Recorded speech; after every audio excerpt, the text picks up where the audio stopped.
यह एक सामान्य रात थी, पर नेहा के कमरे में कुछ अनोखा था।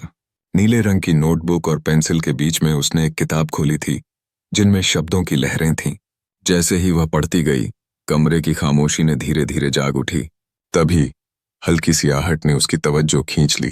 क्या यह केवल उसका वहम था, या सच में कुछ ऐसा था जो उसके आसपास था? कमरे की हलचल ने नेहा के दिल की धड़कन को तेज कर दिया। अचानक उसे लगा कि दरवाजा अपने आप बंद हो गया। उसकी आंखें तेजी से दरवाजे की ओर घूम गईं, लेकिन वहां कोई नहीं था। उसकी आवाज में डर छलक आया। कौन है?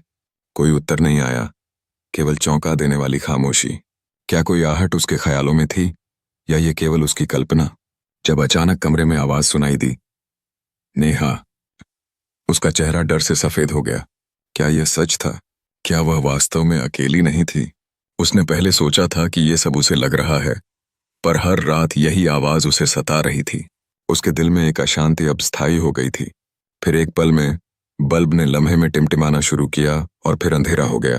केवल वह आवाज, नेहा, फिर उसके और करीब आ रही थी। उसका डर और बढ़ गया। अपने जज्बातों को काबू में रखने के लिए उसने अपने फोन की टॉर्च जलाने का निर्णय लिया। हाथ में फोन के साथ उसने धीरे धीरे कमरे की ओर बढ़ना शुरू किया। क्या वह सच में कुछ देख पाएगी? उसने रिकॉर्डिंग शुरू की, चाहता था कि उसमें सबूत हो। अपने फोन से चारों ओर की तस्वीरें खींचते समय अचानक कुछ पर छाया गिर गई। उसने डर के मारे चिल्ला दिया, हट जा! कौन है तू? उस पल में वह सब कुछ आसान सा लग रहा था, लेकिन अब डर ने उसे अपनी गिरफ्त में ले लिया। जैसे ही स्क्रीन काली हो गई, एक डरावनी आवाज गूंजी, अब तू कभी अकेली नहीं है।